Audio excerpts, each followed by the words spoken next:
Haifa na Tel Aviv ho rwose baharimarimye nukuvuga ngo Irani irimo irabarimarima irimo irasya. Impamvu nyine Israel itabasha gutobora cyane muri Irani nuko Irani rizwe n'ubwirinzi bw'Abarusiya.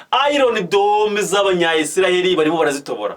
Iron Dome nta kintu kivuze ku bitero bya Irani. Ingagi Empire kanda subscribe, share, comment ndetse ntiwibagirwe na like. Ingagi Empire, urubuga rwanyu. Amahoro y'Imana nshuti zacu kataraboneka nshuti zacu mwe mukoye kubana natwe mwe makaze subscribe turabashoboje tubabwira ngo ikaze nanone tuje kumeza y'ubusesenguzi, tuje kuganira, tuje kureba ibyasohotse mu binyamakuru. Ya rero tubonye bwa mbere ngewe nitwa Mutwasibo, noneho nawe reka mubwire ngo reba hasi ukande subscribe kugira komeze kubana natwe. Iyi channel ni ya channel yanyu mukunda cyane, iyi channel ni yandi mukunda cyane bayita Ingagi Empire. Ingagi Empire. Kanda subscribe kugira ngo n'ubutaha uzabe uri kumwe natwe. Ya amakuru yasohotse. Amakuru yasohotse nuko ubu ngubu tuvugana. Ubu ngubu Irani ubu ngubu gitumubona iki ubwirinzi bw'ikirere cyawo kigikomeye. Nta kindi nukubera ibisasu bya Israel bitabasha gutobora ubwirinzi bwa Russia. Ndagasubiramo.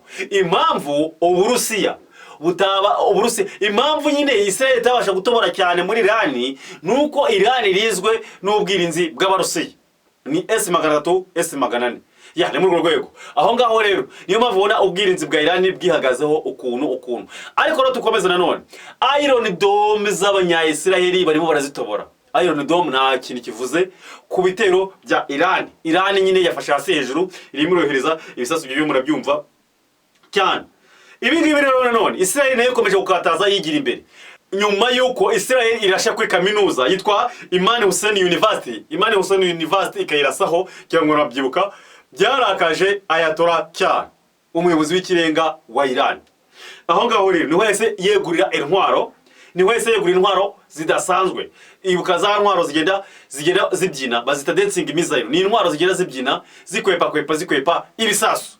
Izo rero yesa zegura abataka amaze kubataka abanyaburayi abanyamerika n'inshuti zabo babibona ngo na Israel birumvikana irimo bakibona bose bavuga ati izi ntwaro ni bwoko ki? Intwaro zibyina mu rwego zigenda zikwepa ubwirinzi buzamutse igisasu kigakwepa ubwirinzi cyabwaza kigakwepa.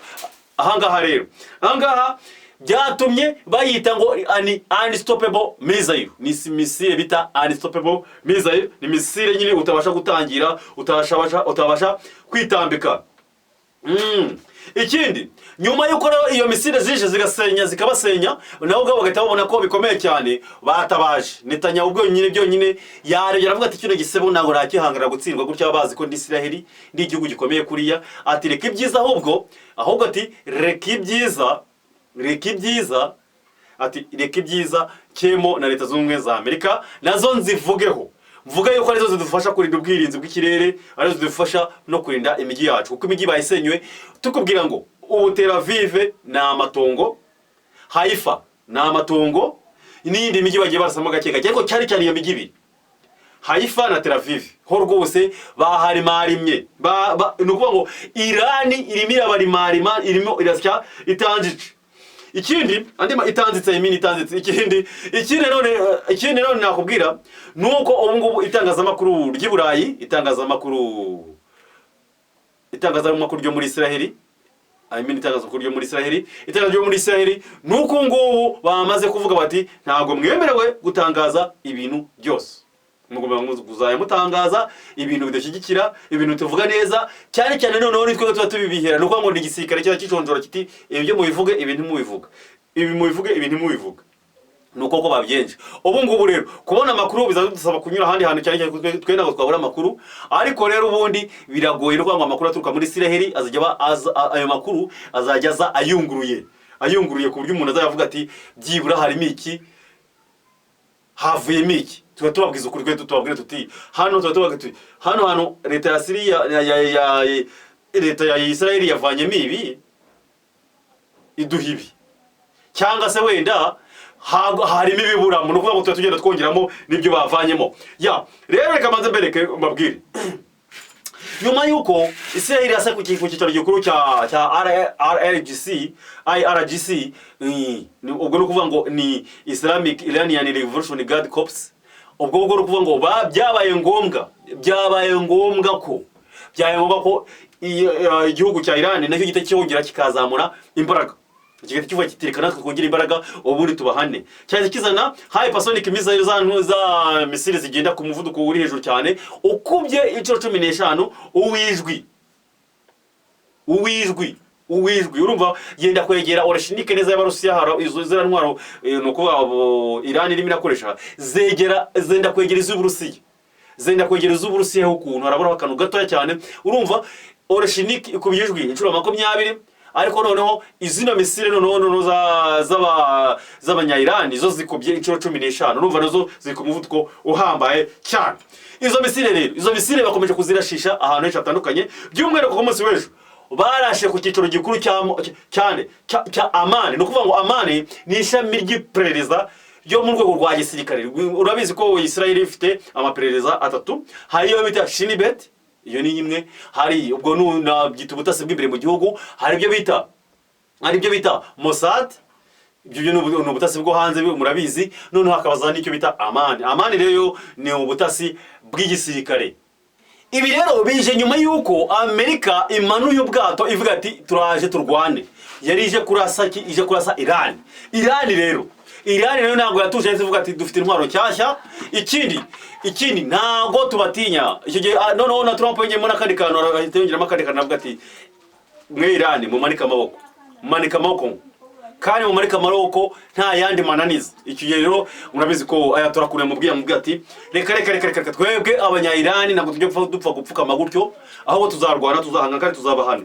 Ngira ngo mwayibonye icyo gihe se nabwira Amerika arabwira ati twebwe ntabwo dushobora kutakurasa, we dushobora kukurasaho, ariko none dufite ubushobozi bwo kukwirukana hano mu karere ukatuvira mu karere. Barashatse kumubwira ngo buno bwirinzi alako zino military bases zose bafite, bino byiciro bya gisirikare byose bafite, yuko bashobora kubirasaho bakabizimya. Kandi byarashoboka kuko zino mbunda bafite zigenda zihinduranya, urumva byanze bikunze zifite imbaraga zikomeye cyane. Abandi bavuga ati ibirindiro byafite muri Liban tuzabirasa, ibirindiro bifite muri Jordania tuzabirasa, Syria tuzabirasa, Arabia Saudite tubirase, Oman, Qatar, Djibouti, Misiri, Turkiya n'ahandi baravuga ati tuzaharasa. Ati niyo mpamvu tuzakwirukana mu karere. Ibyo ngibyo rero byahise bikanga Amerika, biyereka yuko ishobora kubihomberamo, itivuga ati byiza rero reka gende gake. Ngira ngo mwabonye ko umuvuduko wa Amerika yari yazanye yawugabanyije, yese ivuga ati reka tuwugabanye. Reka tuwugabanye. Ikindi abatasi ba Iran, abatasi ba Israel muri Iran bakomeje gufatwa umufururizo. Ubu ngubu hari n'abandi bafashwe bashinjwa ubugambanyi, bashinjwa gutatira igihugu cya Israel. Ibi ngibi rero birimo birashimangira birashimangira imbaraga nke Iran yari yagize mu gutata, ariko none irongera ishyiramo imbaraga mu gufata abatasi. Urumva ko none hari icyo byayifashije, kuko urabona ko ibintu birimo birangirika noneho ari bike nyuma yuko yashyizemo imbaraga cyane. Ikindi ntago Israel nayo yicaye, yabishe umuyobozi, yishe umuyobozi w'igisirikare Iranian Armed Forces, iyo bita Iranian Armed Forces. Hari icyo bita IRGC cyangwa se Iranian Revolution Guard Corps. Abo ngabo ni abasirikare barinda impinduramatwara ya Kisilamu, ariko noneho ya Iran, ariko noneho hari n'ikindi kitwa icyo bita Iranian Armed Forces. Ni igisirikare noneho gisanzwe cya Iran gisanzwe. Wanda bashaka kwibaza uti kubera iki mufite ibisirikare bibiri bitandukanye. Impamvu hari ko hari igisirikare cya mbere cyari kiriho mbere yuko irampindura amatwara ya Kisilamu yabaye muri 79 hari igisirikare cyagisanzweho. Noneho hari n'ikindi gisirikare nyine cyakoze iyo mpindura amatwara. Ntabwo rero bafashe igisirikare cyagisanzwe ngo bagisenye, oya, baravuze ati nacyo nikigumeho n'iki gihugu, ariko noneho dugire igisirikare cya IRGC, Iranian Revolution Guard Corps, kirinda birinda za mpinduka nyine za mpindura amatwara, noneho hakoreka n'igisirikare kirinda abaturage bise n'ikindi gihugu bisanzwe birasanzwe. Aha ngaha rero umuyobozi ugikuriye no cya gisirikare, ukuri cya gisirikare Iranian Armed Forces baramwishe. Nuko ngo yishwe, noneho yishwe n'abanya-Israeli, noneho yitwa hamaze no kwitwa n'undi hamaze no kwitwa, no kuvuga ngo ku buryo n'ibinyamakuru byo muri Israeli iyo byari ripotinga iyo nkuru byaravuga ngo umuyobozi wayo ngo umuyobozi w'igisirikare cya Irani ngo yishwe nyuma yo kasimbuye wishwe akongera agasimbura n'uwishwe n'uwishwe wishwe. Nuko ngo uwajyaga wese bahitaga bamwica, uwajyeho wese bahita bamwica. Aha rero umuntu akaba yibaza ati reka tukurikirane turebe nimba uyu nawe azabasha guhagarara imbere y'aba bagabo, kuko byanze bikunze abantu bose barimo baribaza ati Irani burya irakomeye bingana bityo ku buryo ijya imbere ya Israel igahitindana bingana bityo.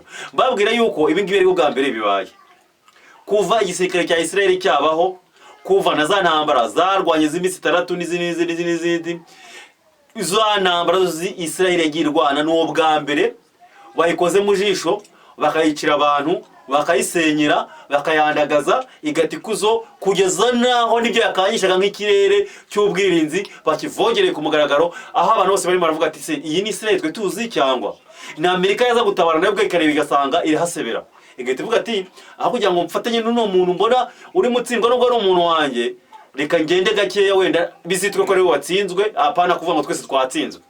Niyo mpamvu mwabonye yuko nawe Trump yahise abigendamo gakeya.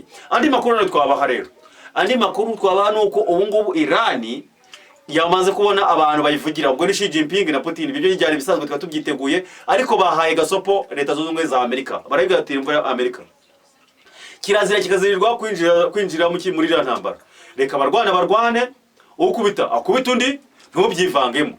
Ahangaha rero Amerika yabuze kuntu bigenze birumvikana numva gutabara umuhungu wawe byari birakenewe, kandi nawe arimo aratabaza, arimo aravuga ati tabara. Ahangaha rero bitabyerekana iki? Ahangaha bitabyerekana yuko Amerika nayo isigaye ivugirwamo.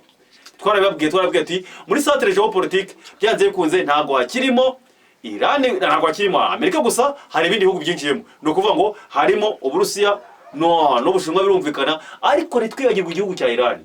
Igihugu cya Irani nayo kirashaka kwinjira mu ruhando, noneho cyo gitegeka kara karere, no kuvuga kara karere kikakeneye Dubai, kandi Dubai uharimo ushaka kwigira we ntago abantu bamwemera. Uwo ngo ni Israel yaraje ishaka kubayobora, ishaka kubakontorora, ibintu birakomera cyane. Bituma noneho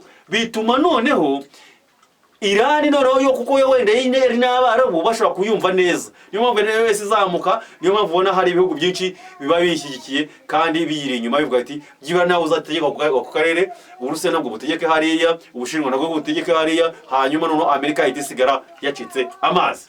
Niyo mpamvu nk'urugero twababwiye kuntu indege ibirwanisho birimo birwana muri Irani, no kuvuga ngo ntabwo ari ibya Irani ntabwo irakora ko bitwara byayo, ya ibikoresho birimo birakoresha hariya n'ibya Abashinwa. Ubwirinzi burimo burarinda muri Irani nubwo Abarusiya. Bivuze ngo ino ntambara ni proxy war, ni za ntambara umuntu ajya mu bandi bana akakurwanira, wowe ukamutuma nyine akakugira mu ntambara nko za Ukraine zimwe zirarwana byitwa ni Ukraine, ariko turabizi neza yuko ari gusida ubwo na Amerika n'inshuti zayo barimo bararwana n'Uburusiya, kandi Uburusiya nabwo inyuma yaho hari ibindi bihugu bindi bibufasha. Na Irani nayo urabizi ko yagizana zari amadrone y'ubwiyahuzi, ikazana amadrone nyine ya kamikaze, bega yarafashe bihagije. Ubu rero nayo kuko nayo yatewe ntago ari imirwano, nayo barimo barayikorera mu ngata, barimo barayisupportinga, bayiri inyuma. Ibihe byiza rero, reka musabe wowe warudukurikiye, nimba utarakanda subscribe reka musabe ukande subscribe kugira ukomeze kubana, kugira ngo n'ubutaha utazatubura ikindi ko tuzatwaploadinga, uzajya ubona notification. Ibihe byiza rero, amahoro y'Imana. Ciao. Ingagi Empire. Kanda subscribe, share, comment ndetse ntiwibagirwe na like. Ingagi Empire, urubuga rwanyu.